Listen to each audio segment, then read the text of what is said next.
Hello, everyone. Welcome to the first 2025 Trap Chat. It is Black History Month, and all month we are going to be talking to some amazing people from the theme Black History Month, Trailblazing Footprints, Writing Black History Today.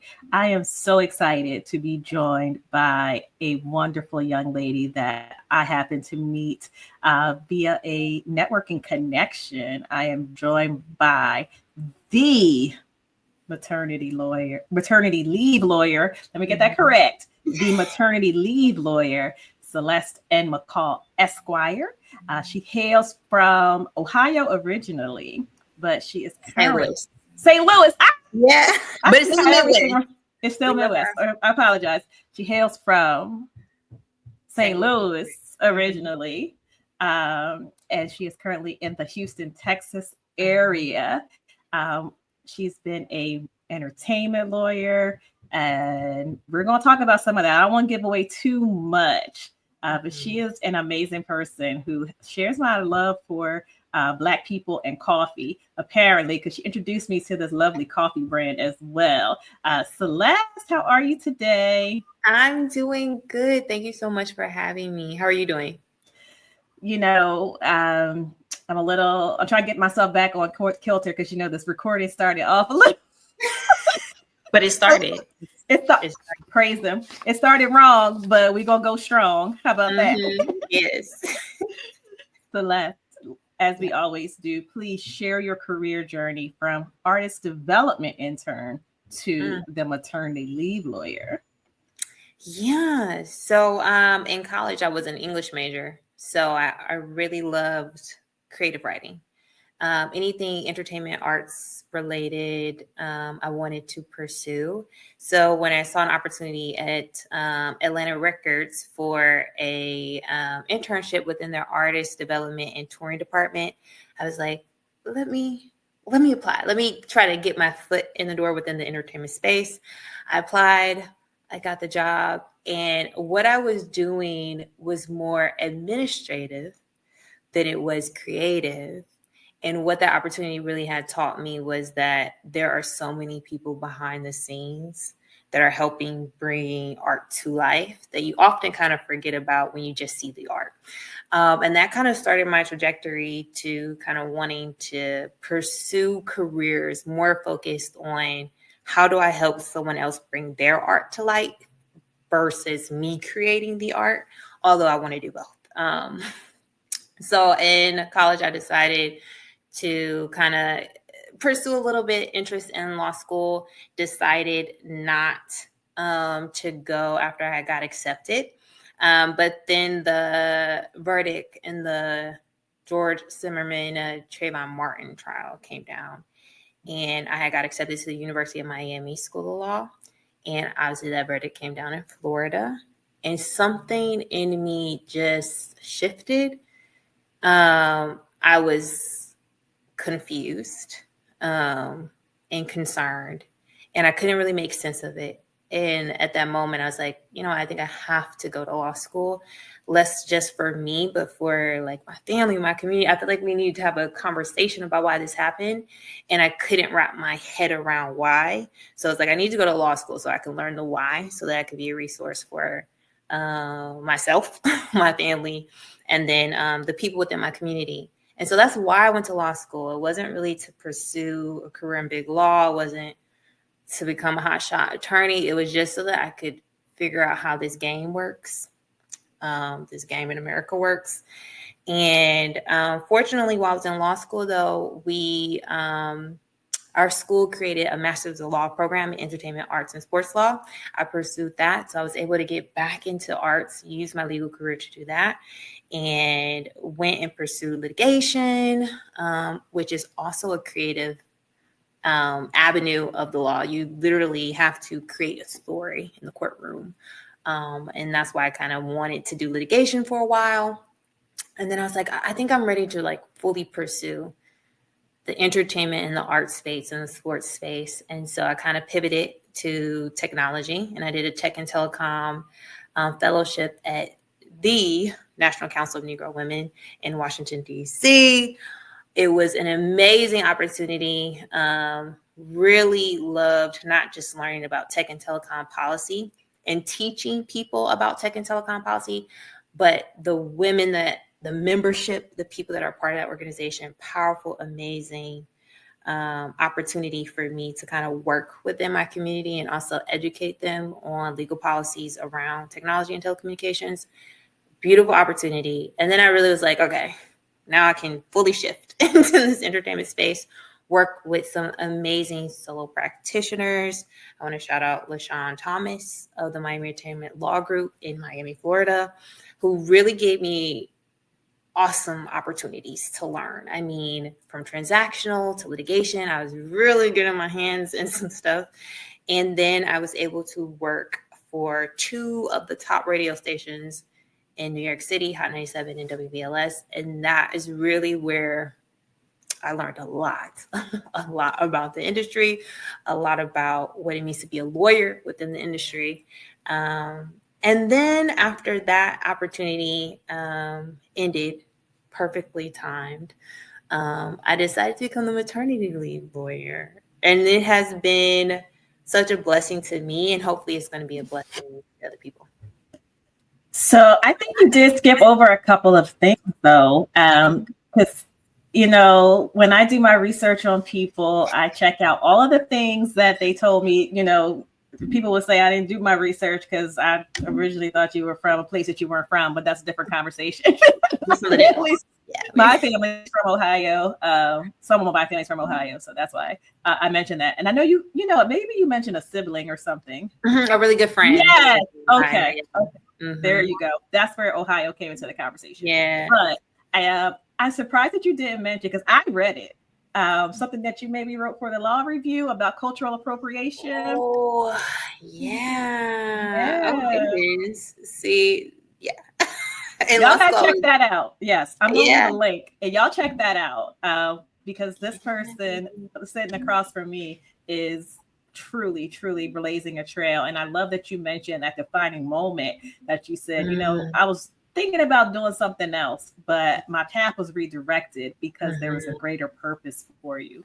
And speaking of a greater purpose, we're going to get into the maternity leave lawyer. So I want to know what inspired you to create the maternity leave lawyer. And then how do you envision your work influencing broader conversations about work-life balance, diversity and inclusion in industries like advertising, entertainment, marketing, all those places in which Black professionals are historically underrepresented?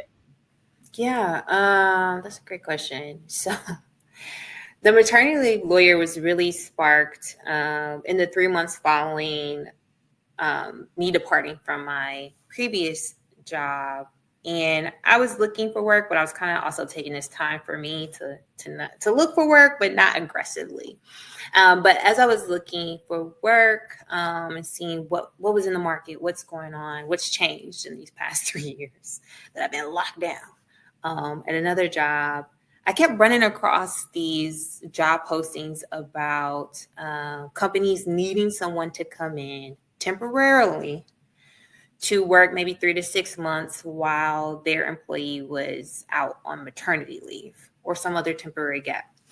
And I saw it and I was like, oh, that sounds interesting. That'd be nice. I can get in, get some experience and kind of get out. But then I kept seeing it and something in me just kind of clicked that this was what I was called to do. I know that sounds crazy, but it just felt like I was still able to practice the law, which is what I love to do, specifically within the industry that I enjoy, which is entertainment marketing and advertising, and help these companies with business continuity while there is a gap, because that's something that I experienced in my previous employment that was an issue. And so seeing that companies did care about bridging that gap really intrigued me. And then also for those employees who had to go away to spend time with their child, to be there for a loved one, to be there for themselves on sabbatical, whatever they needed to be, that they can have that time in peace and not have to worry about work piling up on their desk back at the office, or people emailing them when they're supposed to be on vacation because they can't operate without them. Like it felt like I was serving, and servant leadership is something that's really, really important to me. I really believe the legal industry is a service-based industry. And so people who get into this career choice should be servant leaders first. And so the maternity leave lawyer is like the perfect blend of like who I am and what I value and how I can help and still practice the law. I love that. We're going to stay there on leadership because you are former vice president at a leading media company. What lessons did you learn about leadership and advocacy that you now bring to your practice? People first. People first. What I learned was that every person contributes something of value to any company. And if we focus first on making sure their value is seen, recognized, appreciated, that's what leadership really is. And also kind of like honing those things, directing those things is really guiding it. But first you have to see the value in it. And I think where companies may fail is failing to put their people first and recognizing the value in that. So that's what I learned from my last job.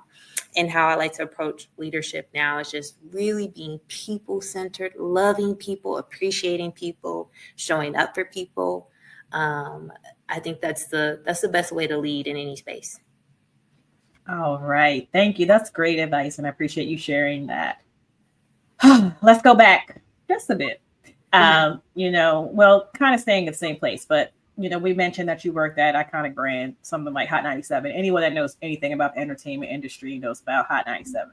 Yeah. So how have you navigated the complexities of legal arguments or legal agreements, I should say, to not only amplify Black voices, but also ensure the representation and preservation of Black culture in the entertainment industry? And we could talk all day about what's going on in the entertainment industry, but this is about you. And I want to know how you in your work have done that. I think partnerships are really important. I think who you partner with when telling Black stories, when preserving Black culture is really, really important. And so not just when you're looking at these agreements, being mindful of the relationship and the partnerships that you're building, the story that you're trying to tell, and then working with the talent. I think sometimes people forget, especially when you're in the law, like technically your client is the company. But a big part of the company are the people that's within it. And so making sure that you're creating relationships with the people whose stories you're telling. So when you have talent that have their own vision, creatives are creative. And really, they don't like being told no. They kind of be like saying, maybe not this way, but another way. So being able to work with them to tell their story authentically, whenever you are entering into agreement, negotiating an agreement, thinking about who you're partnering with and what the people behind the agreement on your side want is the best way to kind of preserve Black culture in our stories, because we have to have a part of we have to be a part of like every facet of how the story is being told. Like no part is unimportant, and so making sure that you're including people in the conversation and having proper conversations with the proper people. That's excellent. Excellent. I'm going to get some more advice from you now, specifically for Black professionals aspiring to follow in your footsteps to forge their own paths in advertisement, marketing, and entertainment law. What advice do you have for them? My advice is trust yourself. I love telling this to people, like, you're the only person who's been with yourself 24 hours a day, 365, for however many years God has blessed you to be on this earth. Trust yourself enough to make the best decision for you in your career and your path. I do encourage you to create a community of mentors, friends, advisors, people that you trust to be a part of that process. But at the end of the day, always trust yourself. And that way you can always look back and say, I made the best decision for me. And not I made the decision that other people wanted me to make. So trust yourself, keep a team of trusted advisors with you, because especially people who love and care about you, they want to see you win. They want to celebrate your wins. And that would be my advice. That would be my advice to all you amazing future lawyers out there who are pursuing, I would say, a fraternity, like a brotherhood, a sisterhood. It's really like that. So just connect with the people who are here, and trust that we care about you succeeding too. All right. Oh, wow. You are giving this advice very, very thoroughly. And we are at our last main question. I don't know how this happened. Right. Okay. How this happened? Okay. Thinking about our theme, Trailblazing Footprints, writing Black history today.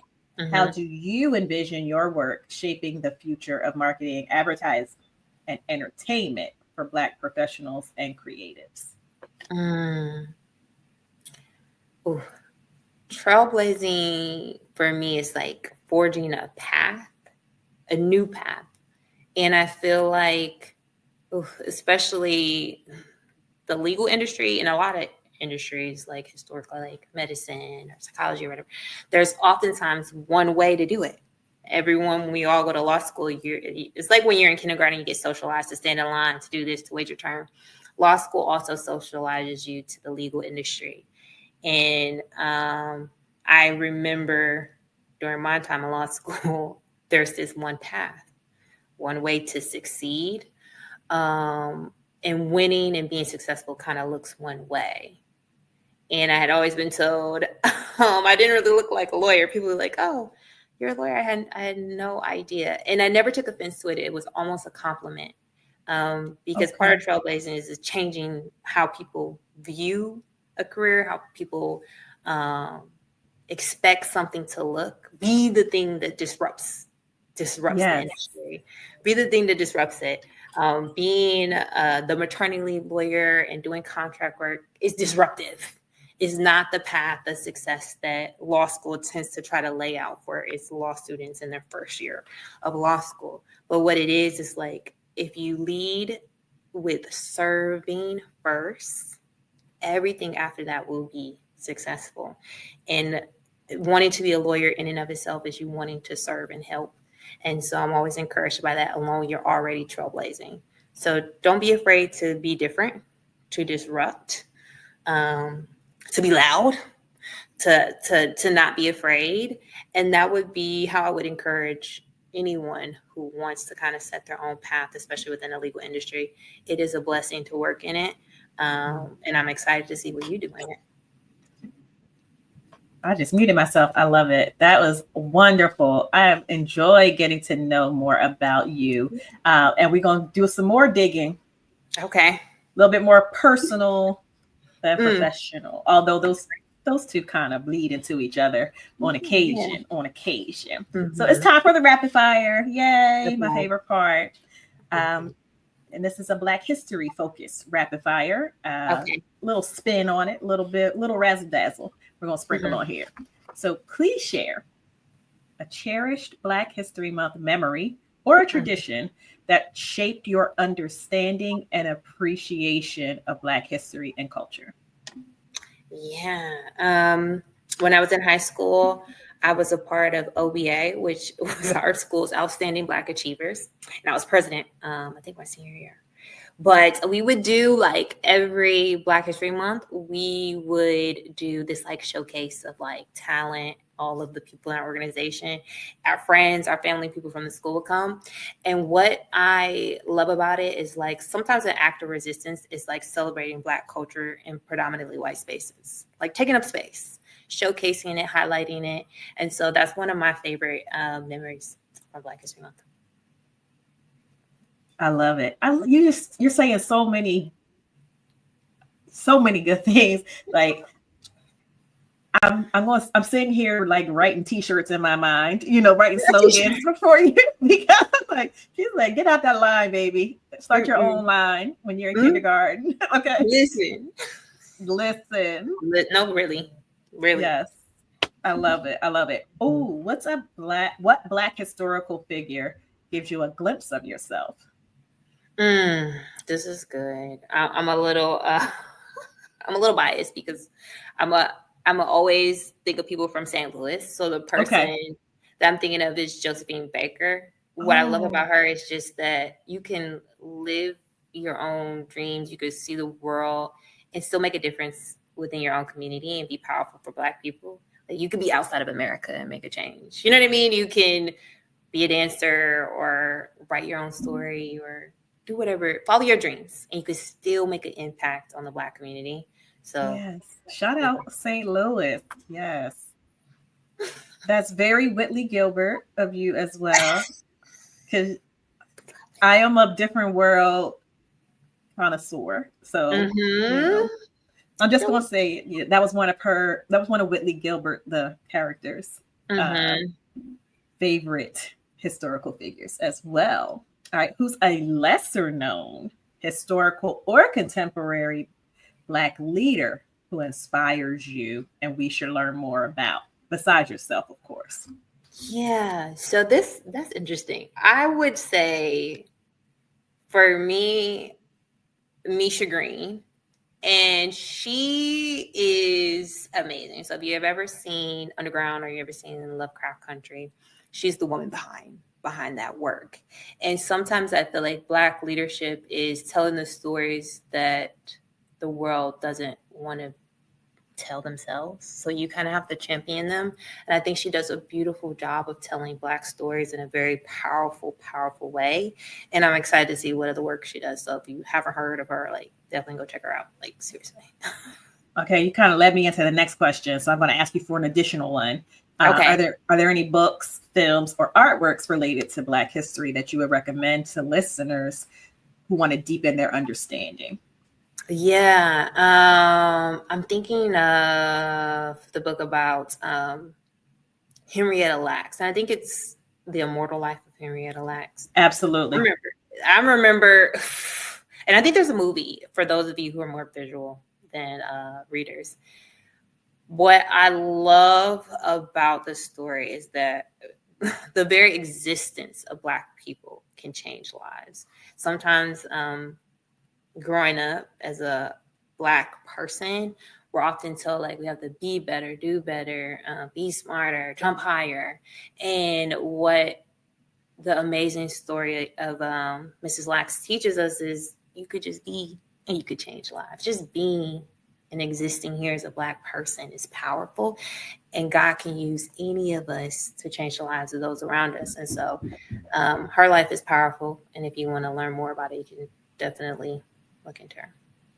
That was an excellent book. I happened to read it, I think in 2012, maybe even before that. I remember I was sitting on the bus on the little iPad Kindle thing. We were in Mexico going to one of those outings, and I couldn't put it down. It's amazing that it's not fiction. Like that's how. All right, y'all get into it yourselves, and you will understand why I'm like, listen. All right. How should individuals and communities actively participate in honoring and preserving Black history beyond the month of February? I think two powerful ways are sharing stories. So kind of what you do on this platform, the allowing people to share their stories is such a powerful act of preserving culture, especially Black culture. And it also allows us to build community. So sharing stories and building community are the ways. Like part of building community is sharing stories. And so we connect through that. And I think that's a great way to preserve Black culture is just like share and make those connections and keep them. We don't have like, oh, my next door neighbor, they're looking out. We used to have that growing up. And so now we are our next door neighbors. And so that's what we should do. Another great segue into the next question. How do you think social media has influenced the documentation and the dissemination of Black history and culture? Social media, the TikTok ban and all that stuff. You know what? I see both spectrums. I see the powerful way that it's helped share the stories and change the narrative. I think pre-social media, because of isolation, we could be told stories about Black people from all over the world and have no real frame of reference unless you traveled and you went and saw for yourself about the truth of it. I think the beautiful thing about social media is that you get to see Black people across the diaspora living different lives in different ways. You can you don't have to make up a story, and no one has to tell you a story. You can see it for yourself. And so I think social media has been powerful in reframing, at least for me as a Black person, what being Black looks like all around the world. I will say, with any type of social media, with any type of internet technology, one thing that has been introduced is the questioning of what is true. And oftentimes when things become a question of whether it is fact, it then leads to an erasure of history because we can't confirm, right, its validity or not. And there's always this question of whether it's true or not true. And so I think there's a balance that needs to take place. So I feel like in Black culture, Black history, and things that we learn now and that we're sharing and we're making in real time, I think social media is great. But historically, I feel like it could be damaging unless that part of social media is curbed. So you are 100% correct. Mm-hmm. And we're just going to leave that there because, again, that's another one of those topics that with all of the things that are going on right now, we can talk about forever. Yeah. But we're not getting our pressure up. This is a celebrate. As Mr. Brown said, this is a celebrate. Yes, it's a celebrate. What is your go-to songs, or music genre when you want to hype yourself up to conquer the day?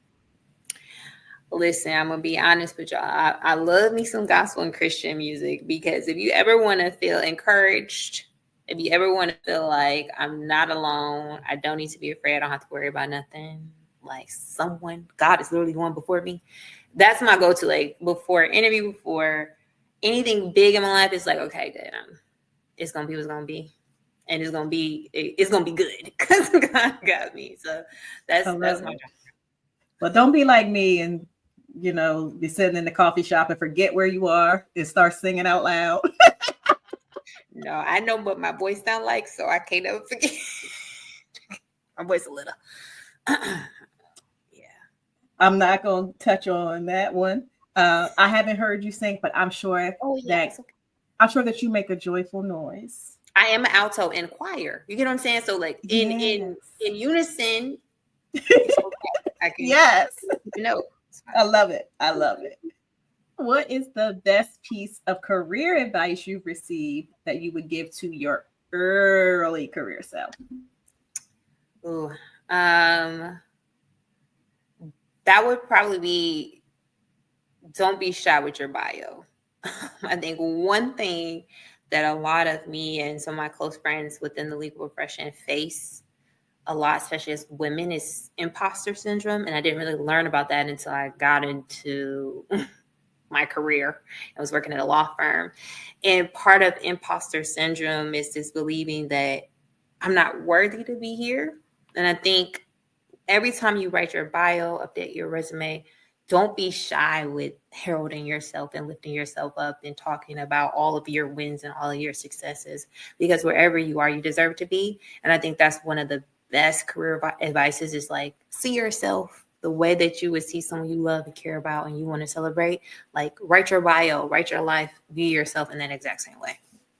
Again, excellent advice. I love that for you. And I love how the generation behind me, the people who are not Xers, are coming to that realization and hyping themselves up much sooner than we did. And speaking of hyping yourself up and telling your story, if you wrote a book about your career so far, what would the title be and when should we expect it? Ooh, I was thinking about this. Let's see. I think it would be God Moves When You Do. That would be the title of my book. And it would probably come out within like a year or two, because I feel like people cannot wait, especially my brothers and sisters within the legal industry, to know that they can trail whatever, blaze whatever path that they want to immediately. They don't have to feel around in the dark. I think a lot of times we're like, oh, figure it out on your own. I had to figure it out by myself. Like, oh, I'm not going to give you all the answers. Give me the answers, Sway. Give me the answers. I know you have it. So that's what I would do. Like, definitely encourage people. I like that too. Give me the answer, Sway. If I don't have the answer, give me the answer.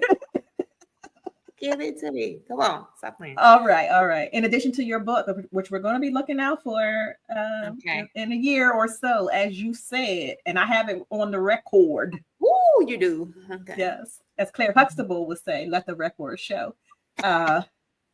What upcoming projects or initiatives should we be on the lookout for? Ooh, I think right now I'm super excited because Maternity Leave Lawyer was birthed maybe like a month or so, you guys. So really pouring into that, figuring out what that looks like, growing it, and growing the message of it. I think you asked a really great question about like work-life balance and things like that. And I think encouraging employees as well as employees, but employees really to make sure that they are in a space that they're being cared for and valued. Is super important. So figuring out how I want to frame that and how I want to share is kind of like the next steps, the next biggest thing, other than the book. Okay, and where can people go to learn more about you? The best place right now is definitely LinkedIn. My LinkedIn is Celeste McCaw. You can find me, connect with me, DM me. Let's stay connected. I want to be a resource. I think that's something. I think that's kind of the theme, a resource for everyone. I feel like I welcome it. Like no message, no connection is too small. So excited to get to know everybody within your network and all the amazing things that you're doing. Like very thankful to have met you. I will say that.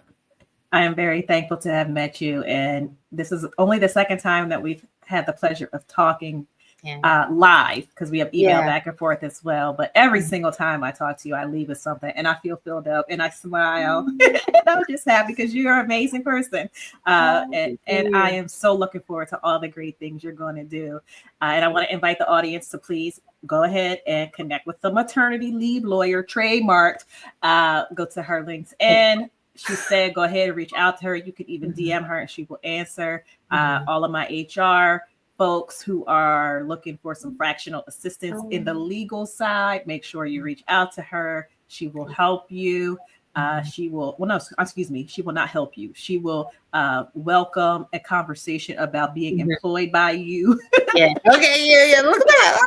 A lot of times we say help. They're like, can I pick your brain? And they don't want to, give you any band-aids after they're finished. We're going to leave it at that. But make sure everyone that you come back for the remaining episodes of Trap Chat Presents Black History Month, Trailblazing Footprints, Writing Black History Today. We're going to be talking to some more amazing people from all different facets of Black culture, talking about how they are blazing trails. I will see you next time. Again, I am Kirsten Greggs, Celeste McCaw. Thank you, everyone. Have a good one.